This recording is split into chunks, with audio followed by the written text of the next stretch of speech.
Hi everyone, it's Kamau. Welcome back to my channel. If you're joining me for the very first time, please subscribe. Now, this is part 9 of my game, This or That, right? So in this game, I go down a list of 12 pairs of words, and from that 12 pairs, I choose which of the words I prefer, and I'm encouraging you to tell me also which you prefer. So here's the 12 pairs of words for this round 9. So the first set of words, smile or chuckle. I'm more likely to smile. I'm not really into the chuckling. And actually my smile will be more of a wry, cynical smirk. I'm a very sarcastic person. So yeah, you're more likely to get that, that kind of. However, as reserved as I am, if I get a really good joke, I will actually roll on the floor and laugh. So yeah, give me a good joke, because sometimes you get a joke and just thinking about the joke make you laugh more and more and more, and you just can't stop. And I've had periods of that where I will just be giggling. And if I'm telling somebody, if I'm retelling the joke, it is even amplified. So, yeah, I'll get into that. But mostly you'll see a smirk. A smirk. Number 2, captain or crew. Definitely I'm a captain. I must have a direct role in steering this ship called life. My life, I must have a role. And whatever I'm a part of, I must have a crucial role in steering that. So whether it's the family, my school, my books, my everything that I do, I must play a crucial role in that. I could not sit back and allow somebody else to steer my vessel.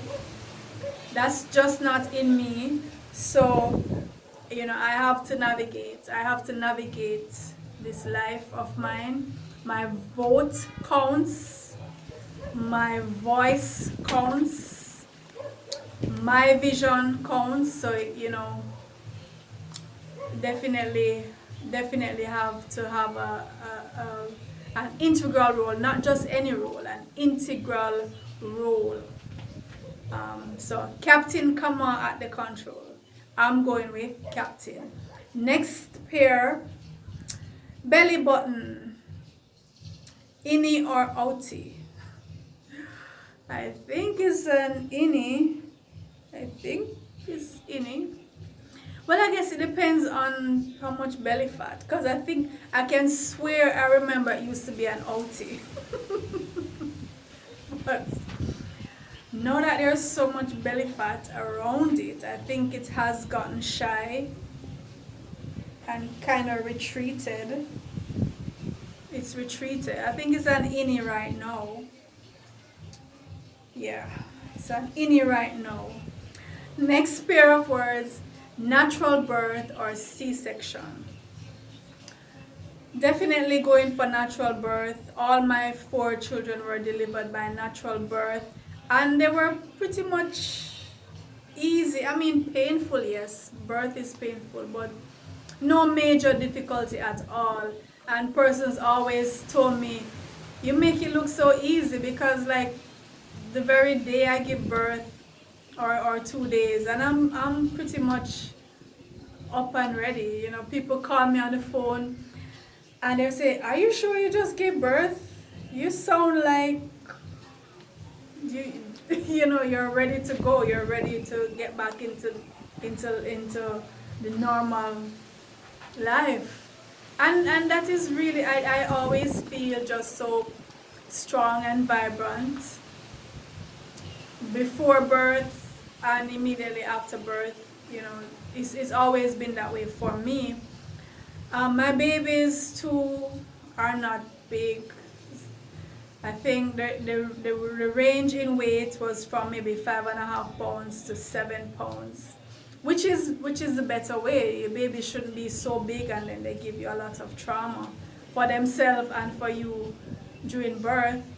So C-section has never been a consideration for me or for my caregiver. And I feel blessed that all my 4 babies were delivered by natural birth. And I've heard women tell very bad stories of C-section.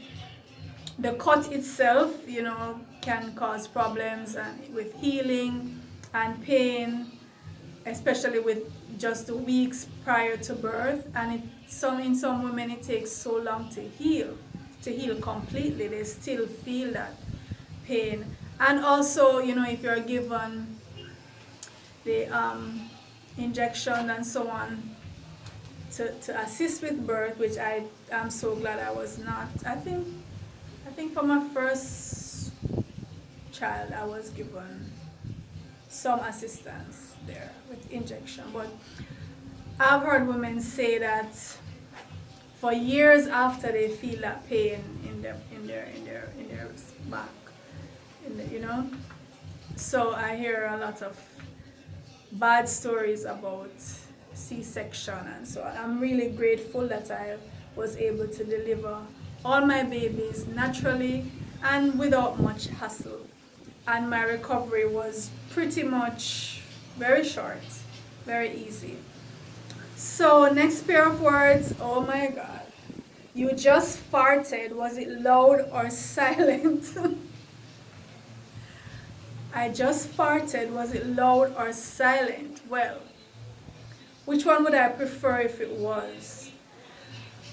That one is actually a tough one, because if it's loud, that's a dead giveaway. Everybody knows it's you if it's loud. But if it's silent, that can be fatal, right? The silent ones can be fatal. And there are certain foods that I have to avoid because my body doesn't react too well with them. So if I eat beans or dairy or eggs or anything like that,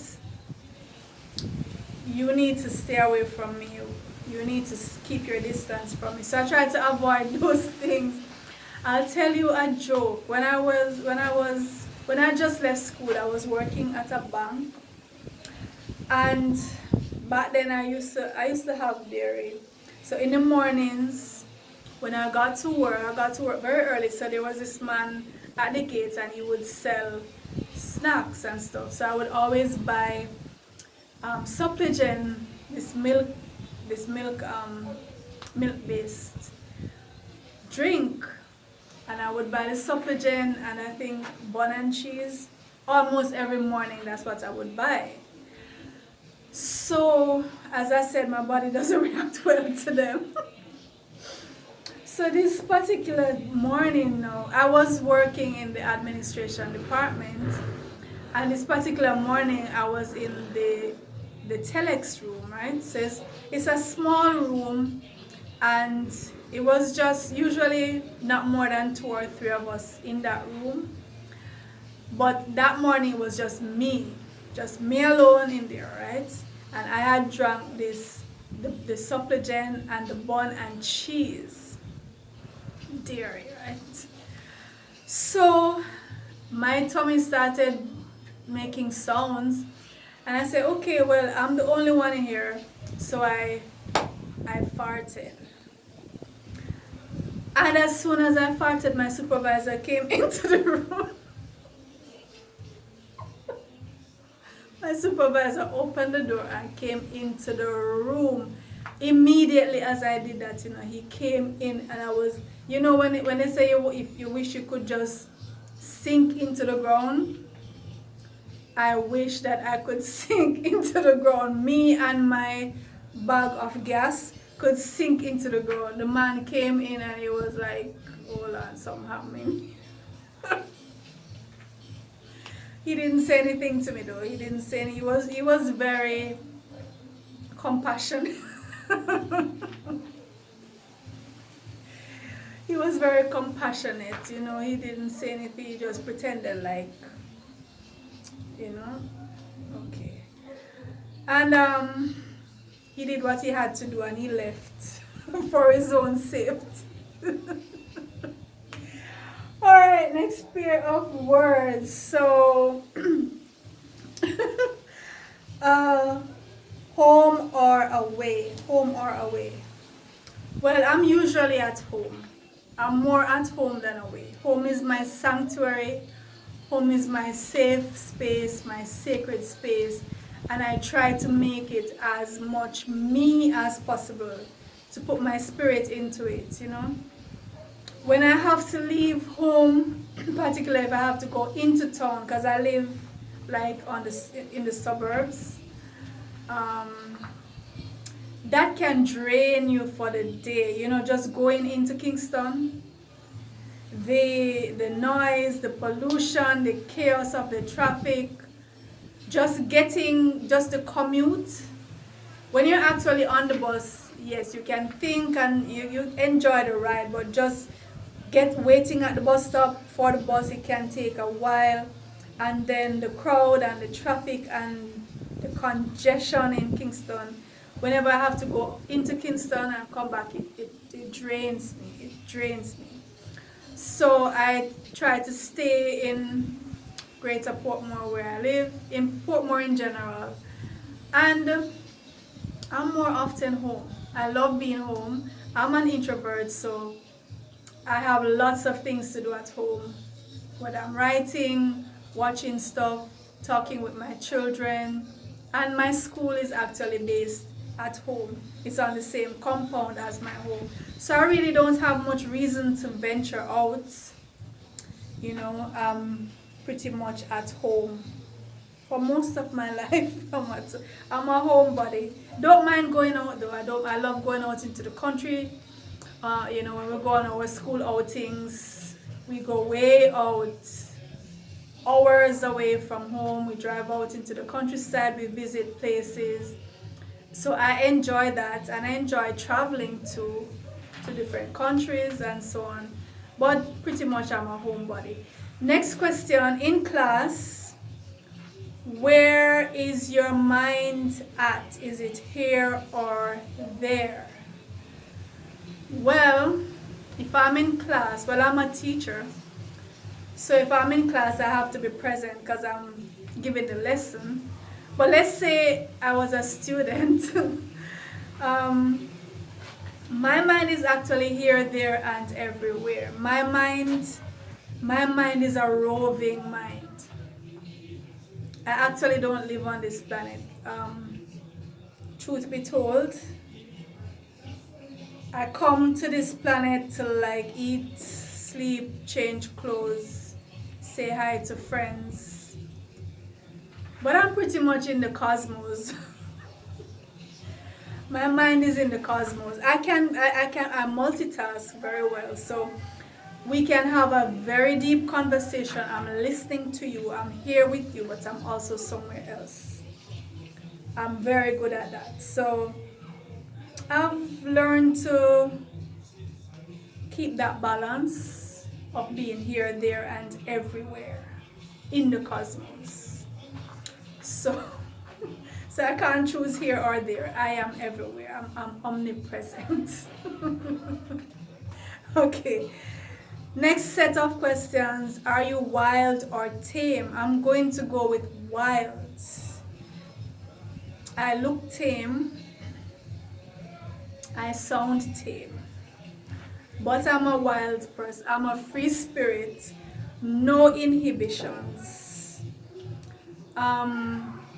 Very careful I'm a very sensible person. So I'm not going to just do some outrageous thing. As freaky as I am careful. I have responsibilities and so on, but no inhibitions. I live according to my spirit. Very spontaneous, very just wild. I'm going with wild. If you know me well enough, you know I'm wild. If you just see me or if you just casually know me, you would think I'm a very tame, very conservative person. Next question, poetry or prose? Prose, definitely. Poetry was my first love, and I fancied myself a poet from I was knee-high to a grasshopper. But, as I've matured, I've grown to appreciate the opportunity that prose provides to express, to develop. I actually fall in love with my characters. I fall madly in love with my characters. And I just use prose to develop them, to explore them. I cherish it. Poetry is too restrictive, it's too confining. I love the wide open space of prose. Yeah, I love the wide open. I think I only have 2 anthologies and many, many novels. Many, many novels. So that tells you which one I prefer. Definitely prose. Next question, risk or caution? Well, I'm gonna go with caution. As I said, I'm spontaneous. I am spontaneous, and I love to just do it. I will do things on the spur of the moment. If you come and say, let's go here. I have a friend, he'll just say, let's go to the beach, and my answer is going to be yes. I don't know why he bothers to ask. Sometimes, do you want to go? My answer is yes. And we're gone to the beach or we're gone to wherever. I'm like that. So, yes, very spontaneous, but at the same time, very prudent. So, you always try to strike that balance because you want to be on the planet for a long time. So you don't just get up and do things. I make calculated risk. Calculated risk. And one of my main things in life is learn from other people's mistakes.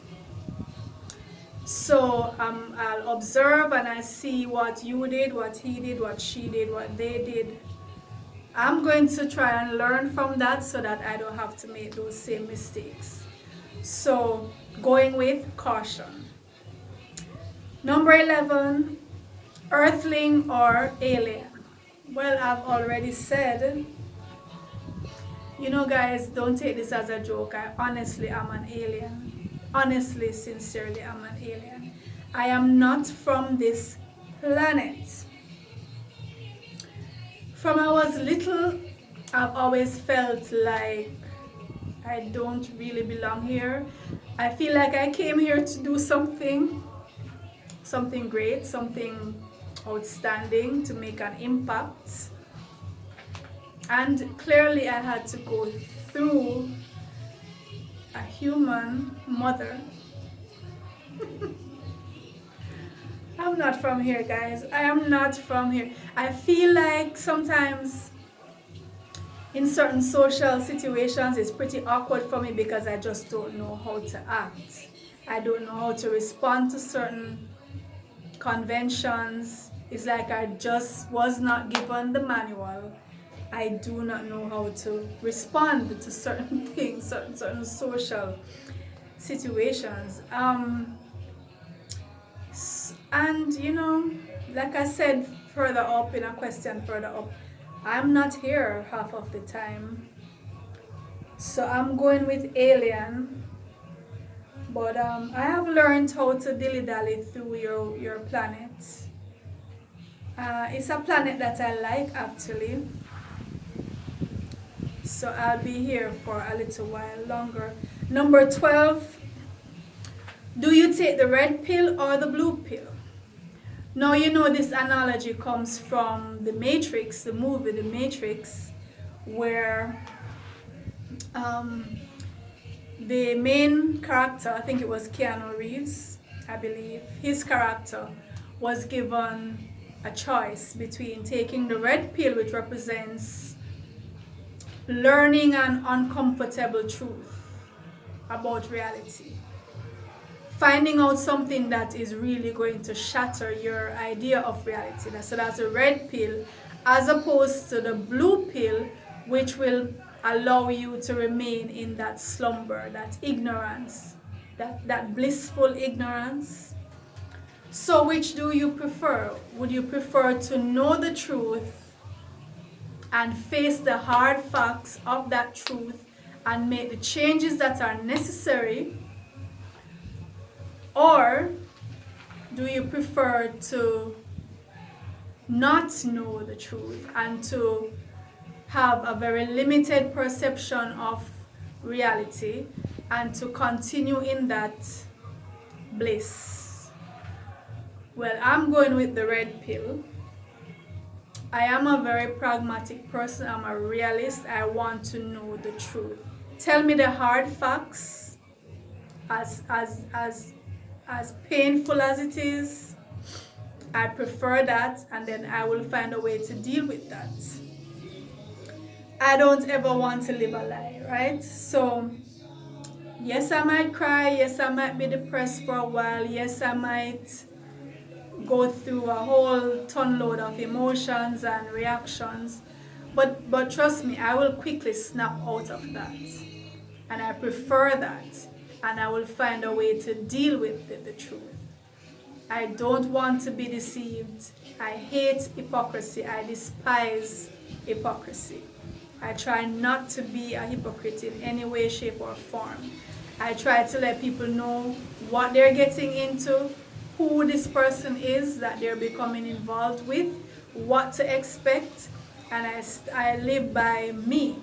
So I appreciate when other persons treat me with that same respect. Let me know in the comments what you choose, what your choices are. So let's go down the list again. So it's smile or chuckle, captain or crew, belly button innie or outie,